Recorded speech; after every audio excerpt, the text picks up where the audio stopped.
Bon, avant de commencer, on va pas tortiller du cul pour chier droit. Si t'as pas vu Devilman Crybaby, tu vas voir Devilman Crybaby. Et après, tu reviens. Parce que je vais spoiler comme un bâtard. Pour parler de ce truc, je suis obligé d'un peu spoiler.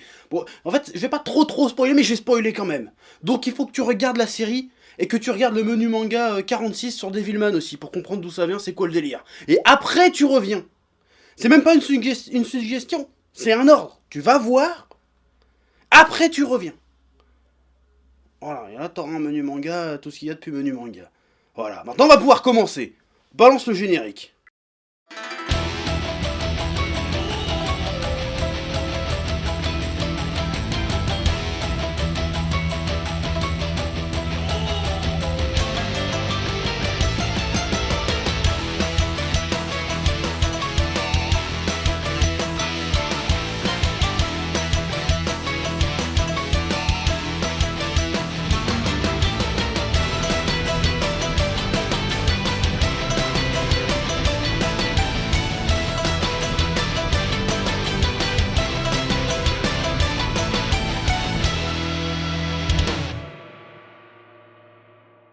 Salutations tête de nage, je suis le chef et bienvenue dans Menu Manga, l'émission qui parle de manga, d'animation et d'autres trucs. Et aujourd'hui au menu on va parler d'un truc dont j'avais pas prévu d'en faire un menu manga. Mais c'était tellement une dinguerie dingo-dingue que j'étais obligé. Alors voilà, aujourd'hui on va parler de Devilman Crybaby, parce que on est obligé. Si j'en parle pas, honte sur moi.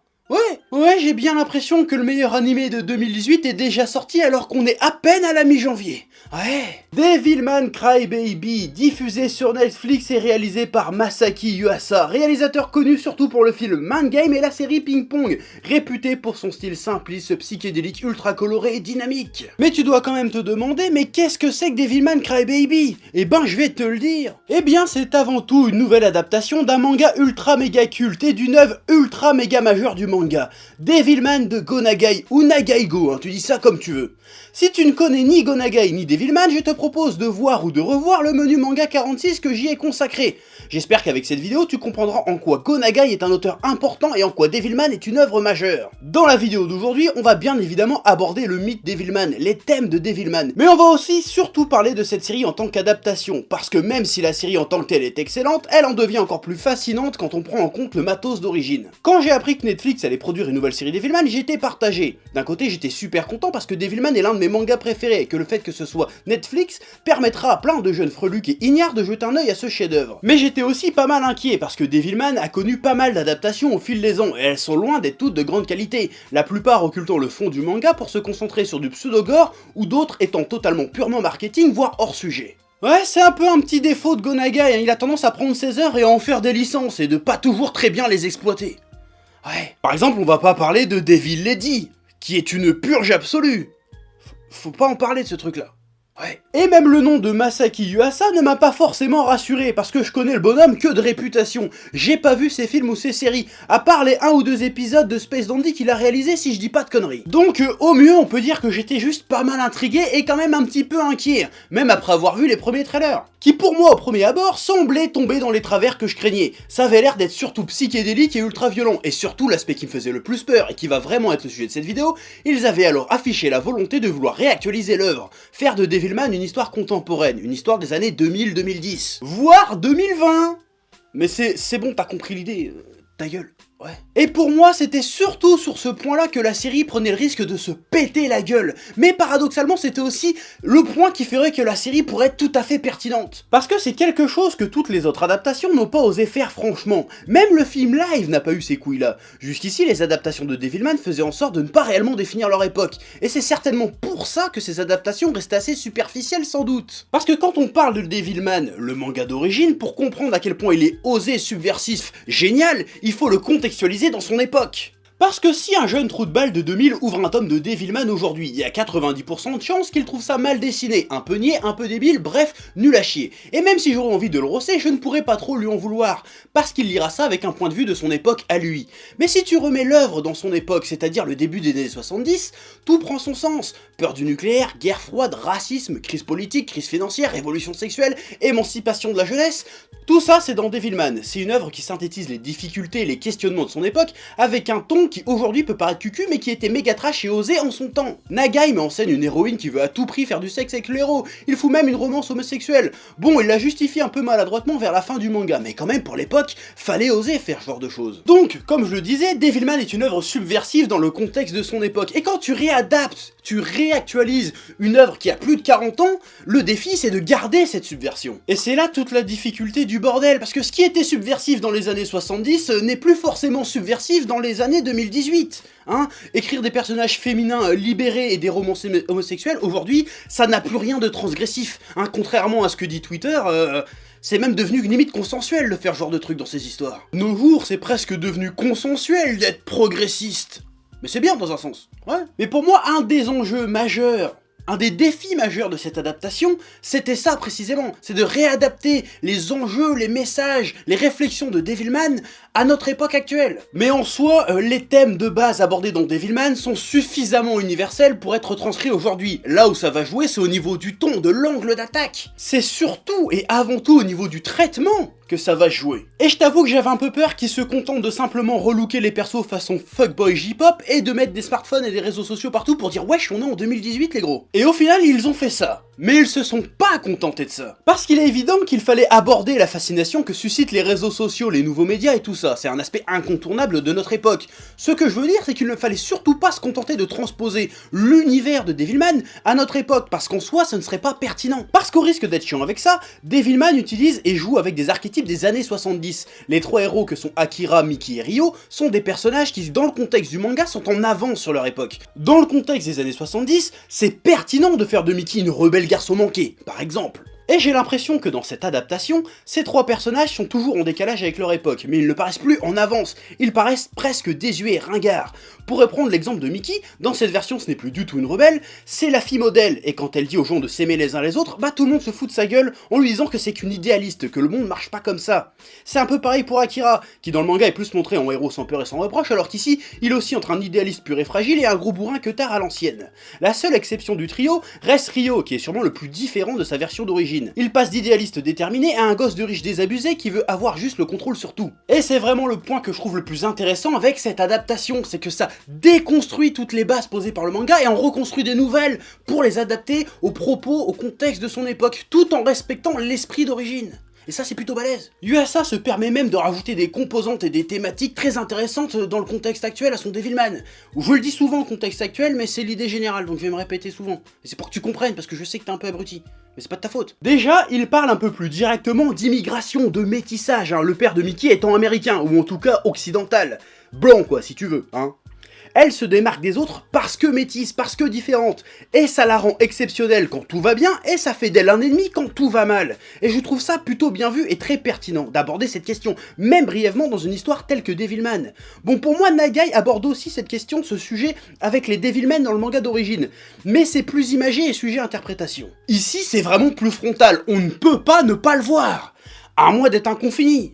Mais voilà. Il y a une autre composante que Yuasa se permet de rajouter à son Devilman, et c'est une composante que j'ai pas vu venir, que j'ai mis du temps à comprendre, mais qui est vachement intéressante. C'est l'utilisation de la pop culture, de la contre-culture, comme marqueur de son époque. Et ça, il le fait en utilisant au moins deux moyens différents. Tout d'abord, il le fait au moyen de la musique. Transformer le groupe de voyous du manga en une bande de freestylers sauvages est une super idée très bien utilisée. Utiliser la musique comme le témoin de l'état de la société. Et de nos jours, la seule musique contestataire qui dénonce les travers du système, c'est le hip-hop, c'est le rap, qui à la base est une contre-culture. Bon, ça aujourd'hui, tu t'en rends pas forcément compte si t'écoutes que du Jules, du Maître Gims et du Big Flo et Oli. Bah t'aimes pas Big Flo et Oli, toi? Ah si, c'est très bien Big Flo et Oli, mais c'est pas contestataire, je suis désolé. Prouve-moi le contraire. Non mais, rien que le nom déjà, Big Flo et Oli, on dirait un putain de dessin animé pour gosses qui passe sur Gulli. C'est pas Assassin, c'est pas Arsenic, c'est pas NTM. Quand même. Mais c'est sympa. Mais c'est pas contestataire, je suis désolé. Voilà. Bref, tout ça pour dire que les freestylers dans Devilman Crybaby sont très bien utilisés pour témoigner de l'état de la société. Ça c'est plutôt bien vu, donc ça je mets un pouce. Voilà, je mets un pouce. Seconde idée, incorporer le vieil animé pour enfants Devilman à l'univers de la série. Ce qui pourrait simplement être pris comme un clin d'œil méta chelou à la série d'origine, mais qui quand on s'y intéresse 5 minutes devient super intéressant.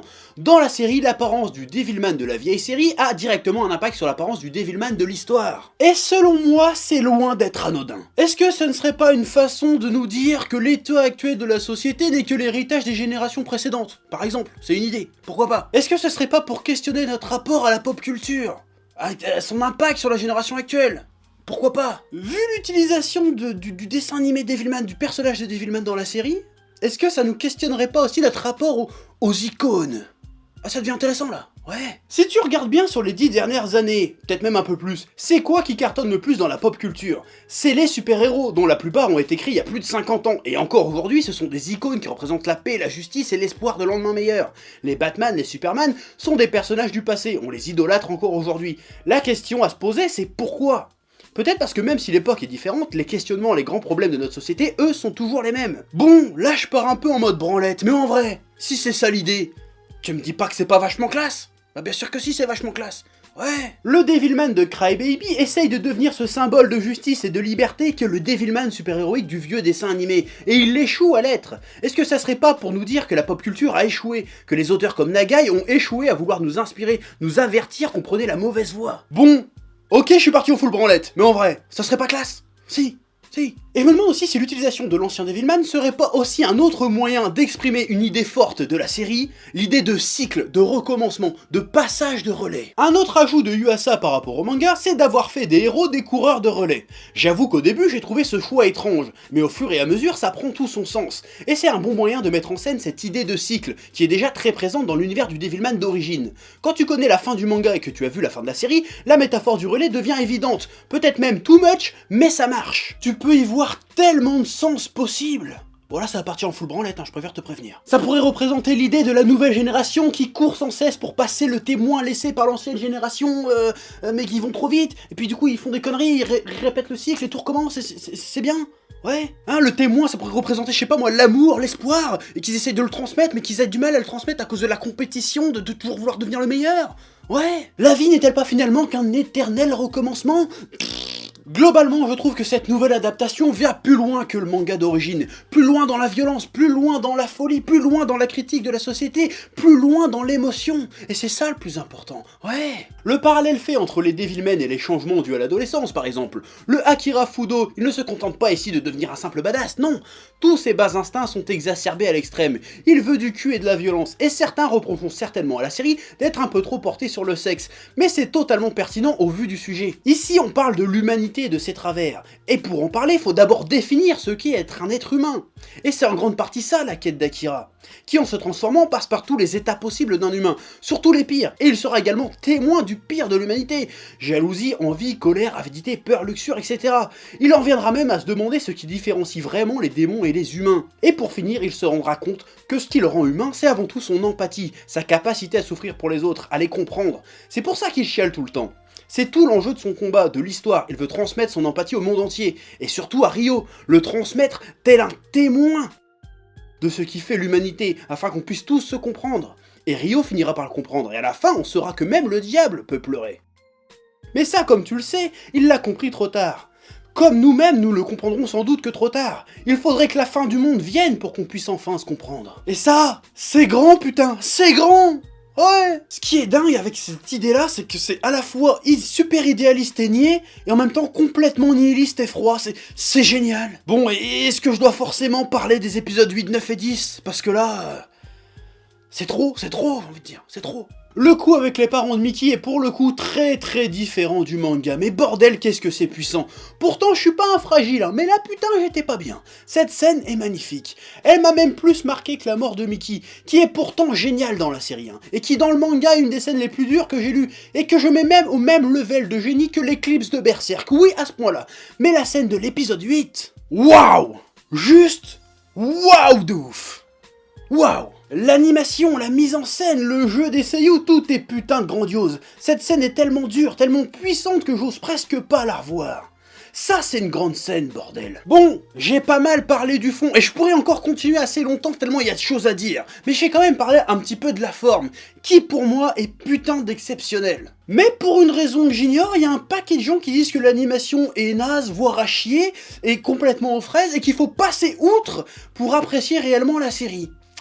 Alors ceux qui pensent ça, vous avez bien de la chance que je tiens ma monétisation, sinon ça serait d'une violence rare. Parce que franchement, Quand on en arrive à un point où on n'arrive pas à comprendre en quoi l'animation de Devilman Crybaby est géniale, c'est que t'es un gueux.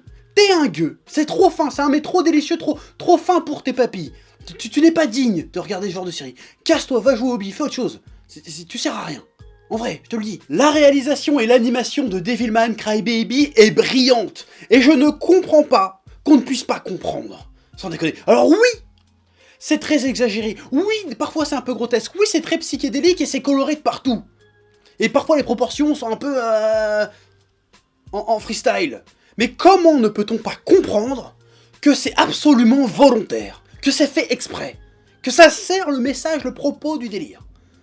Je ne comprends pas. Il y a énormément de scènes très psychédéliques, les proportions partent en sucette et les couleurs explosent les rétines, mais tout ça a un but. Devilman essaye de représenter un monde devenu fou, un monde violent, bestial, malade, perdu, donc oui c'est bizarre, oui c'est exagéré, oui on nous bombarde de boules, de nibards, de foutres et de sang, oui les personnages sont parfois difformes, aussi bien les démons que les humains d'ailleurs, et c'est justement pour montrer que la frontière entre les deux est floue que c'est fait comme ça. Tout ça, ça sert un propos. Même les scènes de course, qui ont pas mal été reprises sur le net et qui ont été sujet de moqueries, oui ça paraît ridicule, et absolument pas réaliste cette façon de courir, mais ils ont pas fait ça juste pour faire genre. Et c'est justement typiquement un bon exemple sur ce en quoi cette animation est super intéressante dans son ensemble.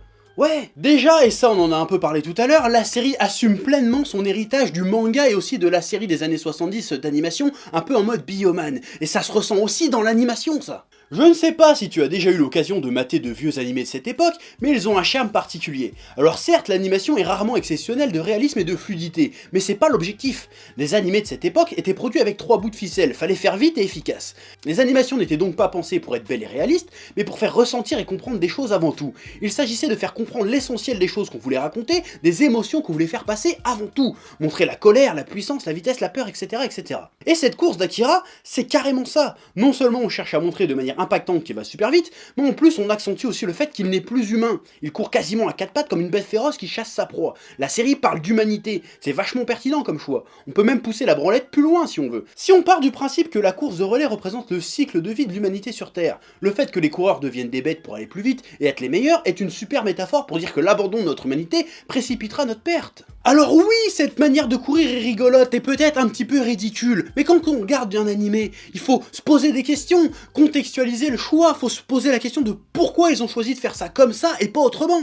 C'est comme ça qu'on comprend ce qu'on regarde. Ouais. Et je suis désolé, mais l'animation c'est être superbement réaliste quand il faut, hein. On en reparle vite fait de l'épisode 8 ou pas?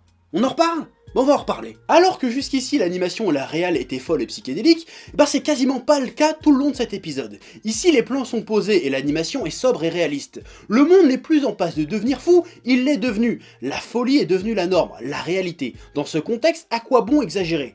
On nous montre ici un monde sur sa fin, et c'est beaucoup plus impactant de le montrer de la manière la plus sobre, réaliste et crue possible. L'humanité a perdu, c'est la fin, une fin froide et implacable. Et quand le père de Mickey retrouve sa femme et son fils, c'est juste extraordinaire de réalisme et de justesse, d'émotion. C'est pas montré de manière fofolle ou exagérée, c'est réel, c'est réellement en train d'arriver. Y a pas besoin d'en rajouter, c'est terriblement tragique parce que ça fait vrai. On n'a pas un perso d'animé à qui il arrive une tuile, on a un père de famille qui se rend compte qu'il vient de tout perdre. Tout simplement. C'est putain de magistral et je ne comprends pas qu'après avoir vu un épisode comme ça, on vienne me dire que l'animation est bancale, aux fraises ou à chier. Je ne comprends pas comment on peut penser ça. C'est pas possible. Bon, est-ce que je dois parler de la musique? Franchement. La musique est exceptionnelle, hein. Que ce soit ce thème de fin magnifique ou ce remix du générique de Devilman à l'ancienne. Tout est génial, tout est parfait, bordel. Je sais même pas quoi dire sur la musique à part dire que c'est exceptionnel. C'est tout ce que je peux dire. Voilà. Bref, je pourrais continuer à en parler pendant longtemps. Devilman Crybaby est une excellente série. C'est une excellente adaptation et c'est une excellente réinterprétation du mythe de Devilman. Cette série, c'est un cas d'école. C'est la première fois que je vois une adaptation réussir à cerner à ce point l'essence de l'œuvre d'origine, à se l'approprier et à l'emmener encore plus loin. Parce que oui, je me risque à me laisser penser que Devilman Crybaby surpasse sur de nombreux points l'œuvre d'origine. Le choc a été plus grand encore que la première fois que j'ai lu le manga, il y a plus de 10 ans. La première fois que j'ai lu Devilman, ça m'a réellement marqué. C'est avec des mangas comme Devilman que j'ai compris que le manga, l'animation, pouvait être bien plus que de simples divertissements, qu'on pouvait réfléchir et exprimer ses réflexions sur le monde, la société, sur nous-mêmes grâce au manga. Mais malgré ça, il y a toujours eu une certaine distance entre cette histoire et moi, parce que Devilman est le témoin d'une époque que je n'ai pas connue. Je ne pourrais jamais comprendre intimement l'état d'esprit de Go Nagai au moment où il a écrit cette histoire. Je ne pourrais jamais comprendre ce que ça fait de lire cette histoire à l'époque où ça a été publié. Je ne ressentirai jamais totalement l'essence du manga. Alors que Devilman Crybaby me parle d'un monde, d'une époque que je connais, ou en tout cas que je crois connaître. Je me suis reconnu dans les réflexions, les problèmes des personnages. J'ai reconnu le monde dépeint par la série, j'ai vécu la série. Elle m'a parlé. Devilman le manga m'a parlé, m'a touché artistiquement en tant que fan de manga. Devilman Crybaby m'a aussi et surtout parlé en tant qu'individu. Et si les lecteurs de Devilman de l'époque ont ressenti ne serait-ce qu'un dixième de ce que j'ai ressenti devant Devilman Crybaby, j'ai qu'une chose à dire. Waouh. Eh oh, tu vas pas te barrer comme ça, hein? Tu vas laisser un pouce bleu? Un petit pouce bleu, hein? Puis tu regardes aussi les autres vidéos? Parce que voilà, tu t'abonnes? Ouais? Ouais.